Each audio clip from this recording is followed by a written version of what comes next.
Typically, the very first interaction you have with a band, an album, or a song is going to be by looking at the album art. There's good album art, there's bad album art, there's weird album art, and there's also this garbage as well. Not all album art has the same function, however. Some album art is used to reflect the musical themes throughout the album, and some just look cool just to sell records and to grab people's attention. Now, there's a lot to talk about when it comes to discussing album art, so let's break down the different kinds of album art within heavy music. Alright, so I've broken it down into about 8 different genres of album art. Scary disfigured man/creature, spooky landscape, minimalism, collage core, someone's fucking face, purposefully bad/goofy, and a drawing of some shit. Now, this is not a definitive list. Not every single piece of album art falls into one of these categories, but about 95% of them do, so just cut me some fucking slack.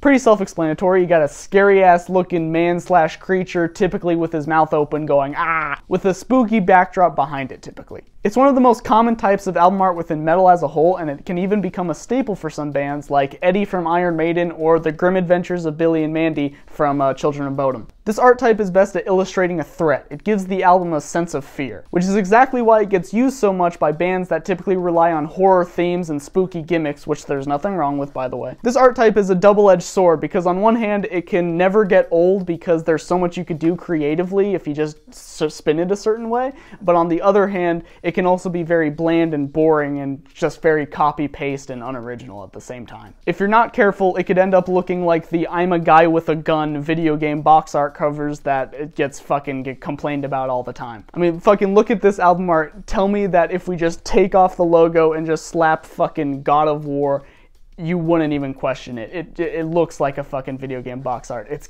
kind of boring as hell. It's cool, but it's kind of boring, you know? There's a lot of album art in this category, like a lot. Like, look at all these fucking there's so many, dude. But my favorite examples of scary disfigured man/creature album art include Cattle Decapitation's Monolith of Inhumanity. It looks awesome, it catches your attention, and it kind of sticks with you a little bit. Darkthrone Transylvanian Hunger. It's iconic, he's going, ah! I even have a poster of it right over there. Rings of Saturn's Embryonic Anomaly. I'm not a huge fan of Rings of Saturn, but this album art is pretty fucking awesome. Leviathan's 10th Sublevel of Suicide, and Municipal Waste, The Art of Partying, another iconic album. It's just fucking dope.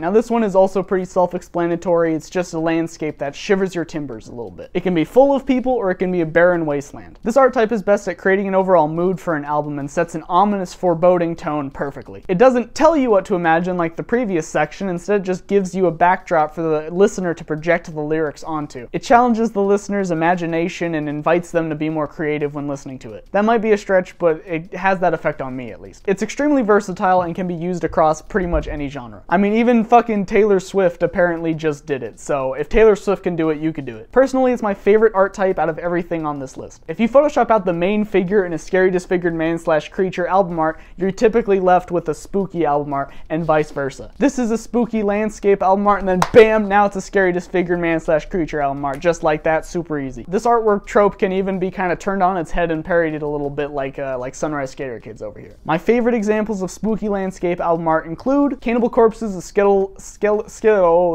Cannibal Corpse's A Skeletal Domain is very good, very creepy. I love the tones of brown throughout the album art. There's not a whole lot of brown album art out there, but this one does it very well. Pretty much every single The Black Dahlia Murder album art ever. Obituary's Cause of Death. Rings of Saturn's this album that I can't pronounce. Once again, I'm not a huge fan of them, but this album art's fucking sick, dude. Tumult's Planetary Clairvoyance is really fucking sick as well. And this Pro Sanctus in Fury album art is just one of my absolute favorites. I could honestly stare at it like all day. It's beautiful, it's stunning, it's terrifying at the same time. It's fucking awesome. It's one of my favorites. Collage Core is when you get an image or series of images and stitch them all together and slap your band logo on it and then call it good. Most iconic of which being Carcass, Napalm Death, and Discharge. This art style is typically used in genres like grindcore, punk, and hardcore because they're all rooted in DIY culture, and there's nothing more DIY than just lazily slapping some shit together. I love this art style. It establishes right off the bat that it's going to be in-your-face aggressive action straight from a shitty basement show directly to your ears. But the only drawback is from a distance, they all kind of look the same. Some of my favorite examples of Collage Core include Carcass's Reek album, obviously, Jakobse's Tans Granzi Tans, and Anal Trump's first 100 songs. This art style is so good that even artists outside of the genre typically use this kind of format, like Nakeb's Jacob's single Not Dead Yet actually has this kind of format. Emir's Look at Yourself does as well, and even DJ Dylan Francis as well. It's pretty simple, literally. It's just a logo, symbol, accent piece, album title, typically over a solid or textured colored background. Sometimes it's just the accent piece, sometimes it's just the logo, sometimes it's just the symbol, sometimes it's a combination of the two, sometimes it's all four. It really doesn't matter. Just as long as it's not too busy, it qualifies as minimalism. A minimalistic album art design allows the music to speak for itself. It's the cheapest to produce, and it's also the best form of branding that you could give your band, but I'll talk more about branding later in the video. Some of my favorite examples of minimalist album art designs include Siege's Drop Dead, Chelsea Wolf's Hiss Spun, Blood Incantation's Interdimensional Extinction, Ghostmane's Noise, and the Motionless in White single Eternally Yours. You ever look at an album art and it's someone's fucking face? Yeah, it's that.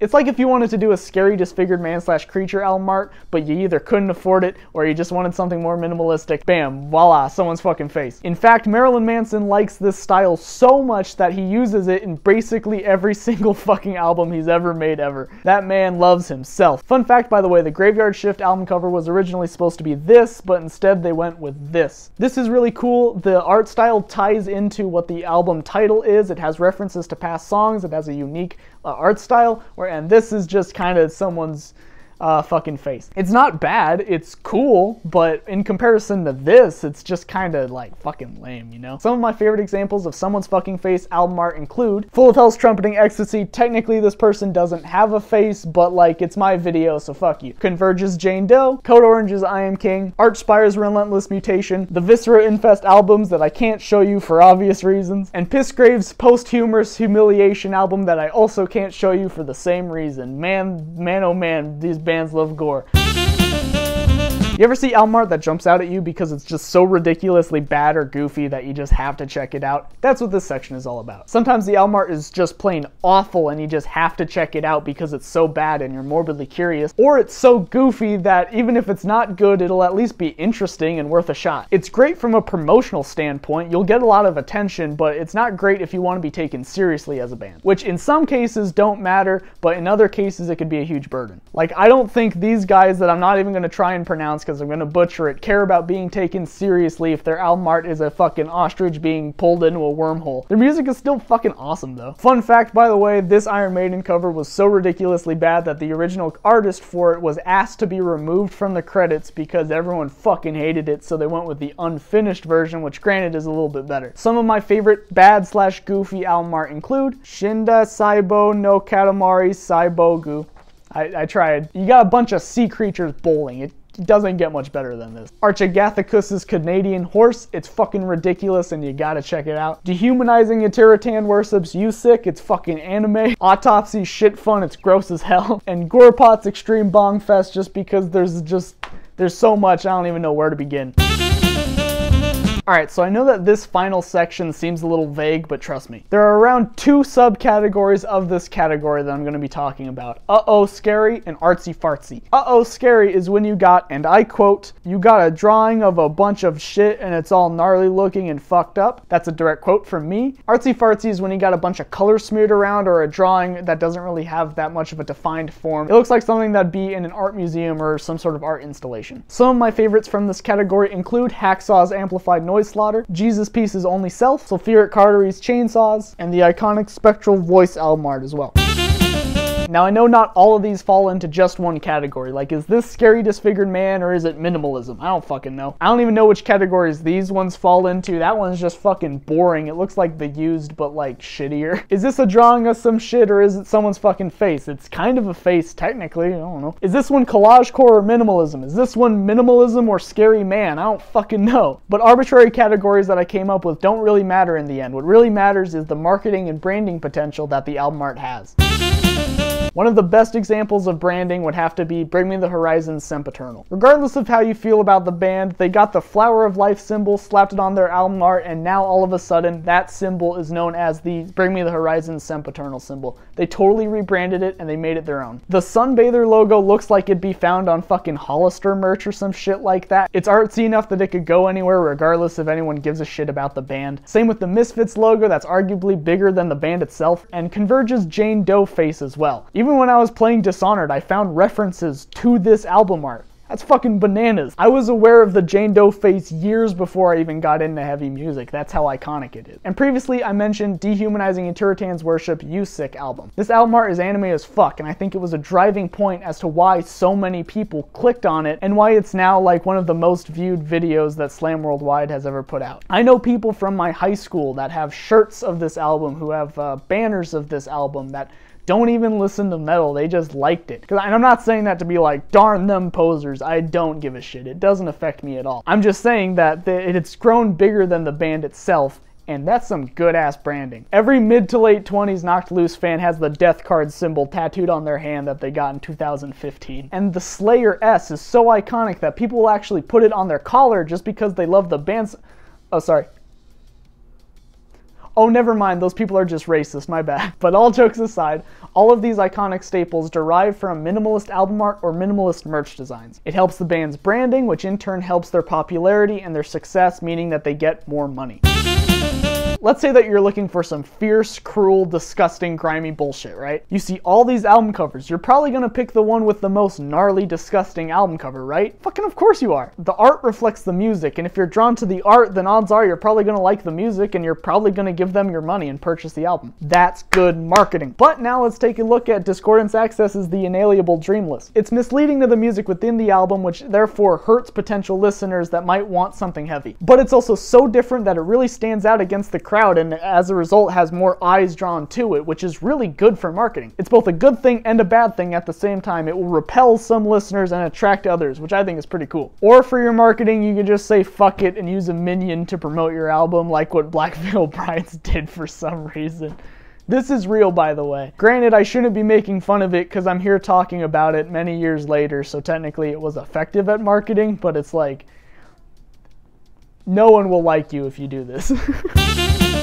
Not only is album art vital to the marketing of a band, but as I mentioned previously, it can be an extension of the music itself. It gives you a visual experience while the music gives you an auditory experience. And when paired properly, it can make a really iconic album. And as weird as it sounds, if the visuals suck, it can by extension kind of harm the auditory experience a little bit, if that makes sense. For example, if you're listening to some dudes yell about death, war, and politics, having artwork that reflects a similar environment can improve the listening experience. Like adding pictures to a book, it doesn't just tell you what to imagine, it straight up shows you. If you're picturing this, but the album art says this, then it kind of dulls the experience a bit. But it can also have the reverse effect as well. Say a band is just talking about gore, for example. You might just be picturing the abstract concept of gore, and then you look at the album art and holy shit, that's fucking disgusting. All of a sudden, the lyrics you're listening to have a lot more impact.